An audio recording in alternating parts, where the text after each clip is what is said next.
ყველანი ხვდებით, რომ მუხტი ძალიან დიდია. სანახაობრივათა ძალიან ლამაზია ეს ყველაფერი, რასაც ეხლა ჩვენ უყურებთ, რასაც თვალს ვადევნებთ. ალბათ კიდევ უფრო ემოციური და კიდევ უფრო მეტი, რა თქმა უნდა, შეუდარებლად დიდი ენერგეტიკით არის დატვირთული ახლა ის ადამიანი, რომელიც იმყოფება ამ ისტორიულ მანიფესტაციაზე, რომელსაც განგრძობითი ხასიათი აქვს.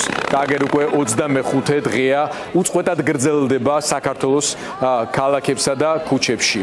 ჩვენს დედაქალაქში, თბილისში, რომელიც აი ამ სავსე ხალხით კიდევ უფრო ლამაზად გამოიყურება.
გრძელდება პირდაპირ ეთერი რუსთაველის გამზირიდან ველით საქართველოს პრეზიდენტის სალომე ზურაბიშვილის მიმართვას. სიახლე ამ მანიფესტაციაში დღეს არის ის, რომ სიტყვით პრეზიდენტი ხალხს მიმართავს არა პარლამენტის მიმდებარე კიბეებიდან, მიმდებარე ტერიტორიიდან, არამედ არც თუ ისე დაშორებით, მაგრამ მაინც განსხვავებული, ასევე სიმბოლური და მნიშვნელოვანი ადგილიდან მიზურგს უკან დიდი ილიას და აკაკის გამოსახულებები იქნებიან. ამ სილამაზის შემყურებ მაინც უნდა გითხრათ, რომ თავისუფლების მოედანზე რატომღაც კვლავ არის მობილიზებული საგანგებო დავალებათა დეპარტამენტის მანქანები, ეგრეთ წოდებული წყლის ჭავლის მანქანები, სხვა დამატებითი ტექნიკა და საპოლიციო ძალები. მართალია ისინი ერთ ადგილას დგანან, არ გადაადგილდებიან. თუმცა თავისთავად ის ფაქტი, რომ ისინი მაინც მობილიზებულები არიან და დემონსტრაციულად უკვე თავისუფლების მოედანზე დგანან, მეტყველებს იმაზე, რომ საქართველოში არა მარტო თავისუფლების მოედანი, არამედ თავისუფლებისთვის, დემოკრატიული უფლებებისათვის ბრძოლა გადამწყვეტ ფაზაში არის შესული, თავისუფლების მოპოვებისთვის მებრძოლი ადამიანები დღეს რუსთაველზე დგანან უდრეკად, აგერ უკვე 25 დღე და ღამეა და მანიფესტაციებს ახასიათებს გარკვეული ტალღისებური ეფექტი, შეიძლება ასე ვთქვათ. ის რაც ხდება განსაკუთრებით აი ამ ბოლო 2 დღის განმავლობაში კიდევ უფრო მეტად ზვავის ეფექტსაც კი გავს, როდესაც რომ გამოვტყდეთ მე პირადად ჩემთვისაც იყო ძალიან დიდი მოულოდნელობა ამ მასშტაბის, ამ რაოდენობის ადამიანის აბსოლუტურად არაორგანიზებულად. მე მხედველობაში მაქვს ერთი ცენტრის, ერთი რაღაცა კოორდინაციო ჯგუფის მიერ დაუგეგმავ აქციებზე გამოსვლა, შემდეგ ერთობლივად თავშეყრა და მით უმეტეს, როდესაც ამას ყველაფერს ასეთი ლამაზი და შთამბეჭდავი ხასიათი ჰქონდა. იმდენად შთამბეჭდავი, რომ აი ამ 2 დღის განმავლობაში ყველა საუბრობს ამაზე, საერთაშორისო მედია სავსეა ფოტოებით, ვიდეო გამოსახულებებით, რომელიც საქართველოს დედაქალაქში პროტესტანტების სიმრავლეს, მრავალფეროვნებას, სილამაზეს, ორგანიზებულობას, შემოქმედებითობას, არტისტულობას და პოლიტიკურ ერთობას განასახიერებს.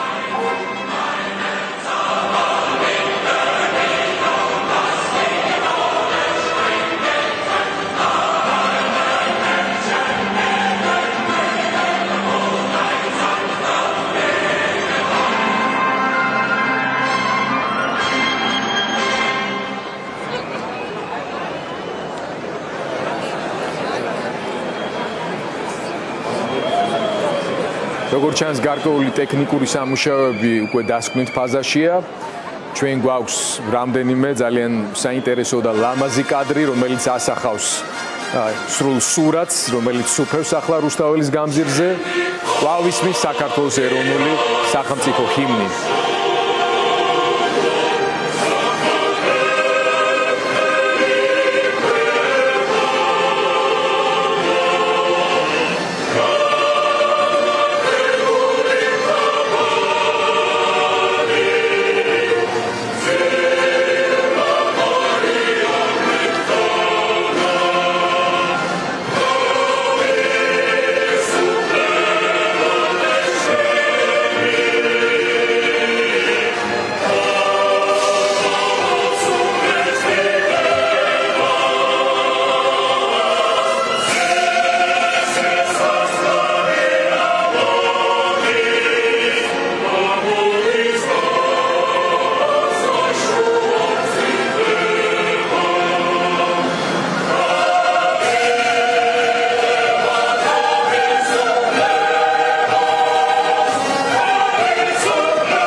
მნიშვნელოვანია, რომ ეს აქციები უწყვეტი ხასიათის არის არა მარტო საქართველოში, არა მარტო დედაქალაქ თბილისში, არა მარტო ჩვენს ქალაქებში, ბათუმში, ზუგდიდში, ქუთაისში, გორში, ახალციხეში, ხაშურში, ჩემო ბატონო და კიდევ სხვა ქალაქებში.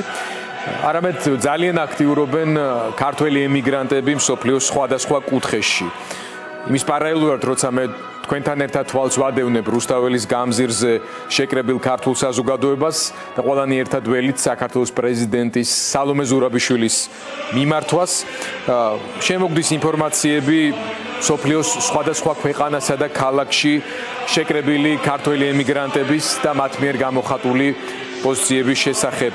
მათ შორის დღეს გერმანიაში, ქალაქ ზაარბრიუკენში, სხვა შორის ზაარბრიუკენი თბილისის დიდი ხნის დაძმობილებული ქალაქი არის, ასევე შეიკრიბნენ ქართველები და საქართველოს მეგობრები და თანადგომა გამოუცხადეს საქართველოში მებრძოლ დემონსტრანტებს. აღსანიშნავია, რომ შეკრებას ზაარბრიუკენში, გერმანიაში ესწრებოდა ქალაქ ზაარბრიუკენის მოქმედი მერი უვე კონრადი, რომელმაც ვრცელი სიტყვით მიმართა შეკრებილ საზოგადოებას და ერთმნიშვნელოვნად გამოუცხადა თანადგომა თანასწორობის, სამართლიანობისა და ძირეული დემოკრატიული ღირებულებებისათვის მებრძოლებს საქართველოში.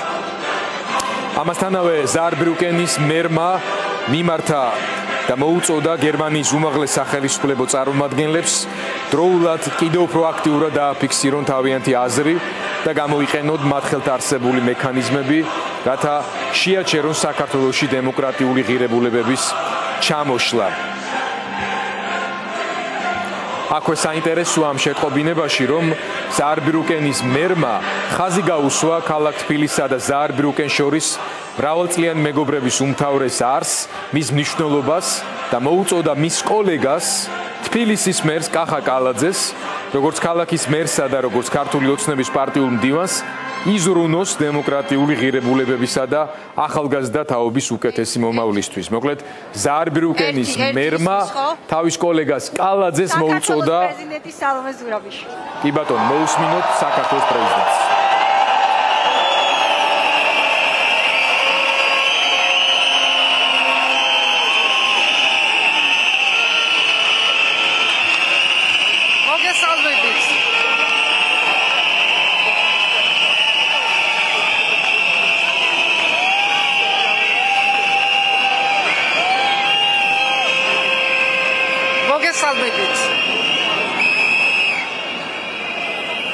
აქ ვართ დღეს არ გვინდა არც ყვირილები, არც სალომე, არც არაფერი. ეს არის ძალიან სიმბოლური ადგილი, სადაც ეხლა ვდგევარ თქვენს წინაშე. აქ ამ სკოლაში სწავლობდა მამაჩემი. ჩემს ზურგს უკან ილია და აკაკი გვიყურებს და უყურებენ ამ ახალ საქართველოს, რომელიც უკვე დაიბადა თქვენით, რომელიც ხვალ ზეგ იქნება ძალიან ძლიერი, ძალიან ევროპული საქართველო. ამას ვერავინ ვერ გააჩერებს.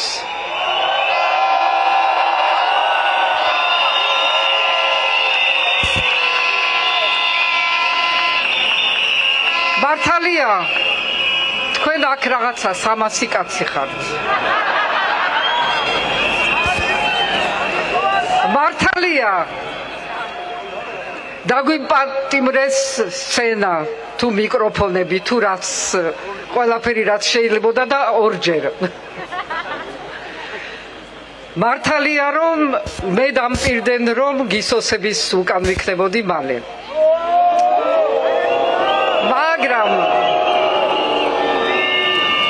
მაგრამ ჩვენ ხომ არ გვეშინია.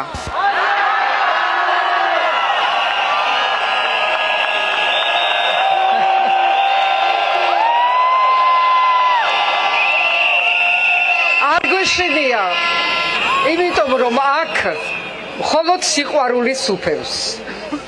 ვინც ამბობს, რომ აქ იბადება რაღაცა ვინმესთან დაპირისპირება, ეს არის ერთი ტყვილი, კიდევ ერთი ტყვილი, ბევრ ტყვილთა შორის. აქ სუფევს მხოლოდ შვიდობა, სიყვარული და თავისუფლება.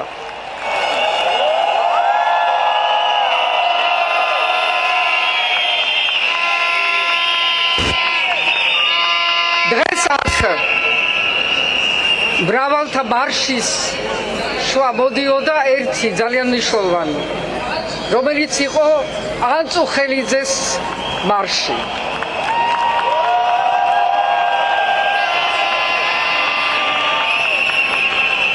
და სწორედ ანწუხელიძეს წინაშე ვარ მე ვალდებული ხართ თქვენ ვალდებული რომ ვიყოთ ერთგული იმ საქართველოსთვის რომლისთვისაც იმან თავისი სიცოცხლე დადო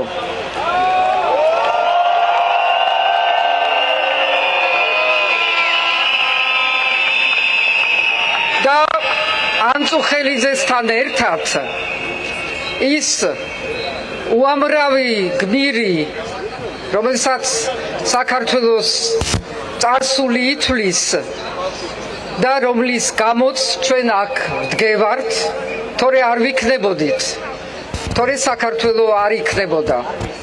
მაგრამ საქართველო არასოდეს არ ეგუება, საქართველო არასოდეს არ თმობს, როცა მართალია. და მართალია საქართველო.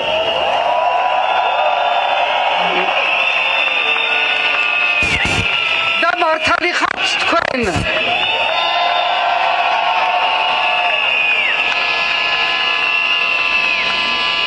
მე მინდა ეხლა გითხრათ, რას გავაკეთებთ.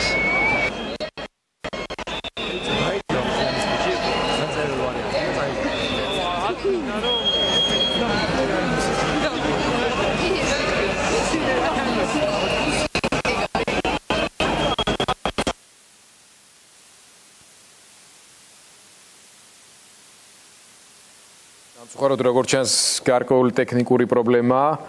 არა და ყველაზე მნიშვნელოვანი და საინტერესო ადგილზე დარწმუნებული ვარ განახლდება სიგნალი გავიგებთ რაზე საუბრობს ქალბატონი ზურაბიშვილი მე ვთხოვ ჩვენს კორესპონდენტებს რომ ჩვენი სარეზერვო კამერებით იქნება მოახერხოთ გამოსვლის ტრანსლირება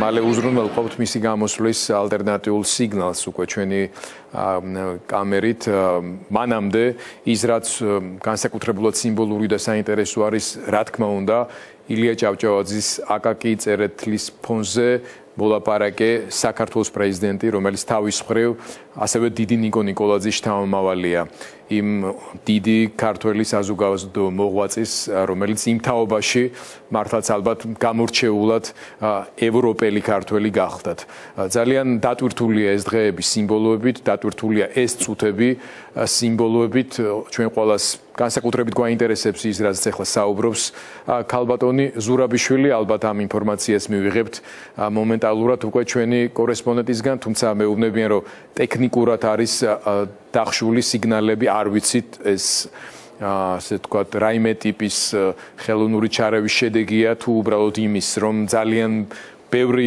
ადამიანი არის თავშეყრილი ახლა რუსთაველის გამზირზე და ტექნოლოგიური ასე ვთქვათ გამტარუნარიანობის თვალსაზრისით შექმნელმა პრობლემებმა გამოიწვია ეს ყველაფერი თუმცა ჩვენ ვეცდებით აი გამოჩნდა კვლავ ქალბატონი სალომე ზურაბიშვილი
ზუსტად იმ მომენტში ჩვენი და სხვა ტელეკომპანიების ეთერში გაითიშა, ასე ვთქვათ, სიგნალი, რა მომენტშიც პრეზიდენტმა ზურაბიშვილმა გააკეთა განაცხადი სამომეულო გეგმასთან დაკავშირებით.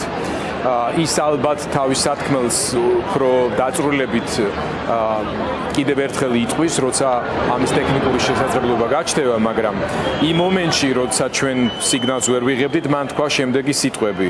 მინდა გითხრათ, რას გავაკეთებთ. პირველ რიგში, მე რას გავაკეთებ.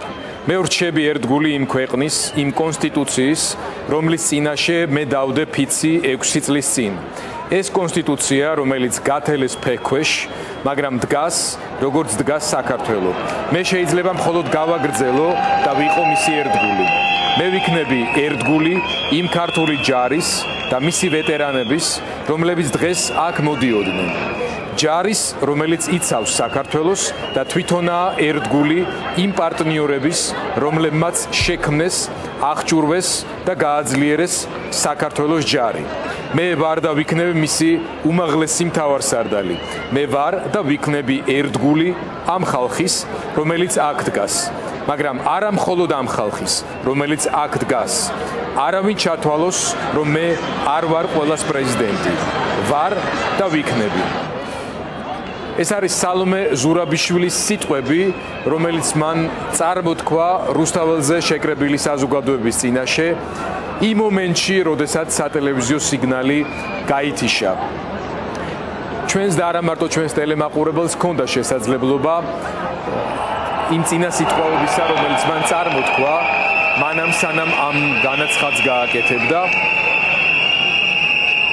სალომე ზურაბიშვილმა ფაქტობრივად თქვა ის, რომ ის თავს მიიჩნევს მისი უფლებამოსილების ფორმალური ამოწურვის შემდეგაც, ასე ვთქვათ, საქართველოს ლეგიტიმურ მოქმედ არჩეულ პრეზიდენტად და ის აპირებს ამ სტატუსის, ამ პოსტის, ამ ტიტულის და ამ უფლებამოსილების, ამ კონსტიტუციური უფლებამოსილების შესაბამისად გააგრძელოს მისი პოლიტიკური საქმიანობა.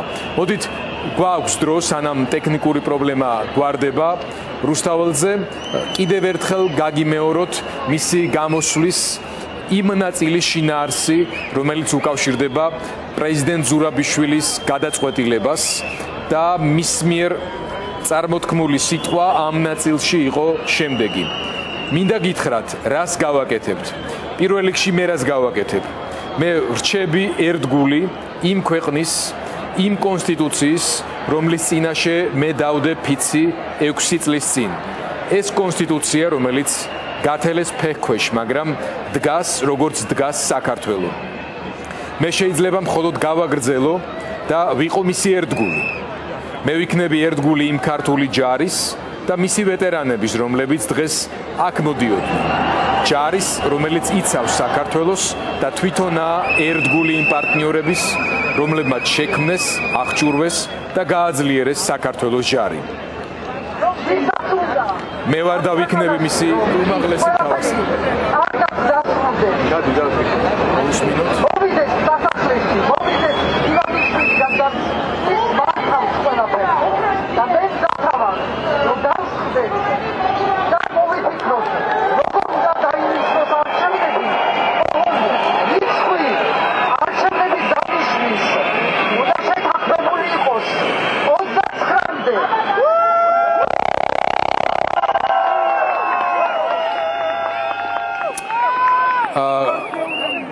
ალბათ გესმოდათ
ზურაბიშვილმა დატოვა სახელდახელო სცენა, საიდანაც მან წარმოთქვა ძალიან მნიშვნელოვანი სიტყვა, რომლის ასევე მნიშვნელოვანი ნაწილს ჩვენ მოусმინეთ, მაგრამ სამწუხაროდ ვერ მოусმინეთ და ოდნავ მოგვიანებით უკვე შემოგთავაზებთ იმ ნაწილს ვიდეო ჩანაწერისას, რომელშიც სალომე ზურაბიშვილმა გააკეთა განაცხადი მის გადაწყვეტილებასთან დაკავშირებით და გადაწყვეტილება კი ასეთია, რომ მის 29 იანვრის შემდეგაც რჩება საქართველოს ლეგიტიმურ პრეზიდენტად და ქვეყნის უმაღლეს მთავარ სარდლად. მას შემდეგ რაც მან ვეღარ შეძლო მიკროფონითა და გამაძლიერებლებით საუბრის გაგრძელება ტექნიკური პრობლემების გამო, მან მეგაფონით მიმართა იქ შეკრებილ საზოგადოებას. ეს იყო ფაქტობრივად ასევე საჯარო მიმართვა ქვეყნის არაფორმალური მმართველისადმი, რეჟიმის თავისადმი, ივანიშვილისადმი. მან მიიწვია ივანიშვილი პრეზიდენტის რეზიდენციაში სასაუბროდ იმისთვის, რომ გამართონ მოლაპარაკებები და ჩაინიშნოს ახალი არჩევნები, გამოცხადდეს კონკრეტული თარიღი ახალი საპარლამენტო არჩევნებისთვის. სალომე ზურაბიშვილმა მიმართა ივანიშვილს, მოუწოდა მას შეხვედრისკენ, მოლაპარაკებისკენ. მისი სურვილია, რომ ყველამ ერთად ჩვენ ევროპას მივცეთ მაგალითიც და შესაძლებლობაც იმისა, რომ საქართველოში პოლიტიკური პროცესები განვითარდეს დემოკრატიული, ცივილიზებული, ევროპული სახელმწიფოებისა და საზოგადოებებისათვის დამახასიათებელი გზით. თუ გვაქვს შესაძლებლობა, ჩვენ შეგვიძლია ჩავთოთ რომელიმე ჩვენი კორესპონდენტი რუსთაველის გამზირზე, ნიკა საჯაია, რომელიც პირველად რეაქციებს მოგვიყვება ეთერში ახლა. ნიკა თავისუფლების მოადანზია, რუსთაველის გამზირზე არსებულ რეაქციებზე ვერაფერს გვეტყვის, მაგრამ სამაგიეროდ გვეტყვის იმაზე, რაც მის ზურგს უკან ჩანს და ხდება. ნიკა, გისმენთ. დიახ, გიორგი, რამდენიმე წუთის წინ მას შემდგომ, როდესაც უკვე 9 საათი ახლოვდებოდა და ცნობილი იყო, რომ პრეზიდენტი მივიდოდა და ხალხს მიმართავდა, აქ ადგილზე უკვე გამოჩნდა სპეციალური დანიშნულების რაზმის წარმომადგენლები. აქ არის 3 წყლის ჭავლის ავტომობილი მობილიზებული, რომელიც არიან განლაგებული, მოქმედებაში არ არის მოყვანილი, ან რაიმე განკარგულება არ ყოფილა, ქვეითად რობოკოპები არ დაგვინახავს. ამ შემთხვევაში არის საპატრულო პოლიციის დეპარტამენტი და უკვე უკან ნაწილს, რასაც ხედავთ, კი ბატონო, პატრულმა გთხოვა, რომ არ გადავწდეთ ამ ტერიტორიას. უკან რასაც ხედავთ, არის საგანგებო სიტუაციების მართვის სამსახურის ბალანსზე ავსებული 2 ავტომობილი, რომელიც წყლის დამატებითი რეზერვუარებით ასე ვთქვათ, ამარაგებს წყლის ჭავლის ავტომობილებს და აი ახლა მაყურებელი კადრში ხედავს ავტობუსებს, სადაც არიან უკვე სპეცდანიშნულების რაზმის წარმომადგენლები, განსაკუთრებულ დავალებათა დეპარტამენტის წარმომადგენლები, უпростоრად მათ შორის სპეცდანიშნულების რაზმიდანაც საპატრულო და კრიმინალური პოლიცია არის ასევე ტერიტორიაზე. მათი რაოდენობის თქმა ზუსტად გამიჭირდება, თუმცა შემიძლია ვთქვა, რომ თავისუფლების მოედნის ნახევარი პერიმეტრი არის სწორედ შევსებული, ათეულობით არის საპოლიციო დანაყოფის წარმომადგენლები, ხელმძღვანელი პირები, აქ რასაც ხედავ, საპატრულო პოლიციის დეპარტამენტიდან არიან, განსაკუთრებულ დავალებათა დეპარტამენტის ხელმძღვანელი პირები. მე ყოველი შემთხვევისთვის აქ ადგილზე არ დამინახავს, ბუნებრივია იქნებიან ცალკეული თქვათ გადაწყვეტილების მიმღები პირები, რაც შეეხება ვითარებას, არის სიმშვიდე, მოქმედებაში როგორც გითხარით, არ მოუყვანიათ საპატრულო პოლიციის წარმომადგენლები, მოქალაქეებს მოუწოდებენ მაინც რომ არ გადასცდნენ ამ პერიმეტრს და ასე ვთქვათ, რაიმე დამატებითი მოქმედება, ან ქვეითად, ან ვთქვათ, ტექნიკის არ გვინახავს მას შემდგომ, როდესაც უკვე მოხდა განთავსება. ვეცდები გაჩვენოთ თუ კი გვაქვს დრო სხვა მხედიდანაც კადრი ის რისი საშუალებაც გვექნება, ბუნებრივია არ ვეწინააღმდეგებით პოლიციას ამ შემთხვევაში საპატრულოსი, რომელიც მიგვითითებს მათ შორის მედიასაც, რომ გარკვეულ ტერიტორიას არ უნდა გადავწდეთ. ბოდიშს ვიხდი. ნოდარ, თუ არის შესაძლებელი, აქეთა მხრიდან ნახოთ ის რისი შესაძლებლობაც გვექნება არ გავწდეთ პოლიციის წარმომადგენლებს, ბუნებრივია. ასეთი ადგილზე ვითარება ერთი ადამიანი იყო, რომელიც შეიძლება ვთქვათ, რომ შელაპარაკება მოვიდა ძალოვანი უწყების წარმომადგენლებთან, არ ვიცი ის დაკავებულია თუ განრიდებულია ტერიტორიიდან, სავარაუდოა, რომ ამასთან დაკავშირებით შინაგან საქმეთა სამინისტროს პრესამსახური მოგვიანებით გაავრცელებს ალბათ ინფორმაციას, თუმცა სხვა მხრივ შეიძლება ვთქვათ, რომ ადგილზე არის სიმშვიდე ძირითად შემთხვევაში ხედავთ წინა ფლანგზე ყოველ შემთხვევაში საპატრულო პოლიციის დეპარტამენტს, ისევე როგორც უკან კრიმინალური პოლიციის წარმომადგენლებს და განსაკუთრებულ დავალებათა დეპარტამენტს, რომელთა წარმომადგენლები ქვეითად თუ არ ჩავთვლით წლისჩამის ნიკა საჯაიას მადლობა უთხრათ, მან მიმოიხილა ვითარება, რომელიც არის ახლა თავისუფლების მოედანზე. განსაკუთრებულ დავალებათა დეპარტამენტის შესაბამისი სპეციალური სპეცტექნიკა არის მობილიზებული ადგილზე, იქვე არიან ჯერჯერობით პატრულის თანამშრომლები. კიდევ ერთხელ რომ შევახსენოთ საზოგადოებას, სალომე ზურაბიშვილმა გააკეთა განცხადება, რომ ის 29 იანვრის შემდეგაც რჩება ქვეყნის არჩეულ ერთადერთ ლეგიტიმურ პრეზიდენტად და ქვეყნის უმაღლეს მთავარსარდლად და მოუწოდა ბიძინა ივანიშვილს გამართონ მოლაპარაკებები პრეზიდენტის რეზიდენციაში და შეთანხმდნენ ახალი არჩევნების დანიშნვასა და სამართლიანი თამაშის წესებზე. სალომე ზურაბიშვილმა ბოლოს მას შემდეგ, რაც მას ტექნიკურად აღარ ჰქონდა შესაძლებლობა მიკროფონით და გამაძლიერებლებით ესაუბრა, მეგაფონით გამოაცხადა, რომ ის ხვალ ჩაწერს სპეციალურ მიმართვას და გაავრცელებს ამ თემასთან დაკავშირებით, კიდევ უფრო დაწვრილებით ისაუბრებს. მხოლოდ ამის შემდეგ დატოვა მან სცენა. საზოგადოება კვლავ შეკრებილია რუსთაველის გამზირზე. ხატია სამხარაძესთან გადავინაცვლოთ ახლა ჩვენ და ხატია მოგვითხრობს როგორი არის რეაქციები სალომე ზურაბიშვილის მიერ გაკეთებულ განცხადებასთან დაკავშირებით.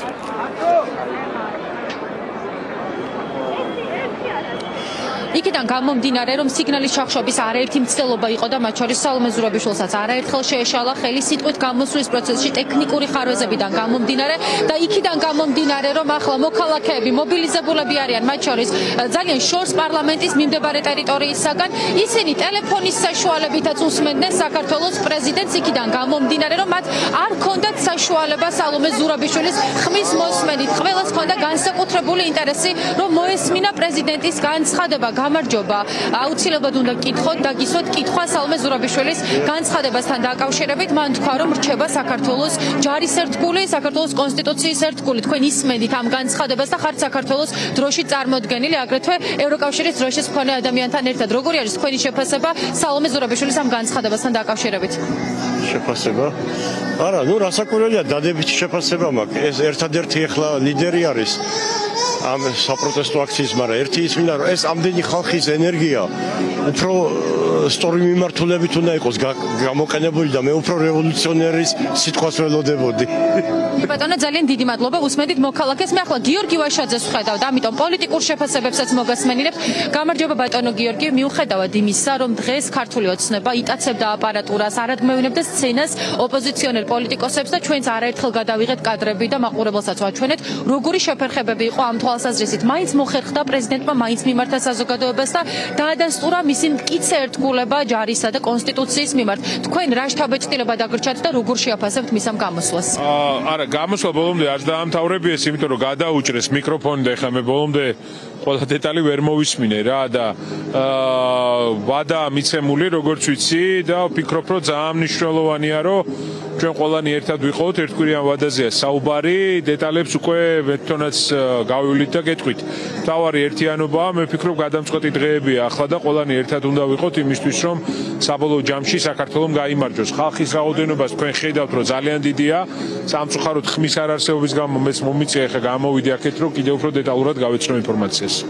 კი ბატონო, ძალიან დიდი მადლობა. უსმენთ გიორგი ვაშაძეს. მანაც აღნიშნა, რომ არაერთი შეფერხება არსებობდა ამ პროცესში, თუმცა ახლა როგორც მოქალაქეები, ისე ოპოზიციონერი პოლიტიკოსები თანხმდებიან ერთი კონკრეტული და ძირითადი იდეის გარშემო იმასთან დაკავშირებით, რომ ახლა საქართველოს პრეზიდენტი არის ერთადერთი დემოკრატიული ფიგურა, ერთადერთი დემოკრატიული ინსტიტუცია არის პრეზიდენტის ადმინისტრაცია, ამიტომ აქედან გამომდინარე ისინი არიან სოლიდარულები, უჭერენ მხარს სალომე ზურაბიშვილის ყველა გადაწყვეტილებას, თუმცა იქიდან გამომდინარე, რომ ტექნიკური ხარვეზის გამო მათ არ ჰქონდათ საშუალება სრული გამოსვლა მოესმინათ, გარკვეული უკმაყოფილობებიც იყო, თუმცა ეს არ მიემართებოდა არც სალომე ზურაბიშვილს და არც ორგანიზატორებს, რადგან ყველაფერი დაიგეგმა სპონტანურად და იყო არაერთი შეფერხება ამ პროცესში. მოქალაქეები ახლაც კი ვუყურებდით, ჩვენ თვალყურს ვადევნებდით, როგორ ახვევენ ლაივებს და ცდილობენ, რომ მოისმინონ სალომე ზურაბიშვილის ეს განცხადებები, რომლის მოსმენაც ვერ შეძლეს საბოლოო ჯამში. კიდევ ერთხელ რომ შევაჯამოთ ვითარება, ახლა ძალიან ბევრი ადამიანია დედაქალაქის მთავარ გამზირზე ევროკავშირისა და საქართველოს დროშებით და მიუხედავად იმისა, რომ ქართული ოცნება ამ ემტკიცებდა მუხტის ჩაცხრობას საქართველოში და ამბობდა რომ მოქალაქეები აღარ გამოდიან ქუჩაში დღესაც და გუშინაც მაშინ როდესაც ხორუმით გამოემართნენ მოცეკვავები რუსთაველის გამზირისაკენ ნახეთ რომ ძალიან ბევრი ადამიანი გამოვიდა საქართველოს ევროპული ინტერესების დასაცავად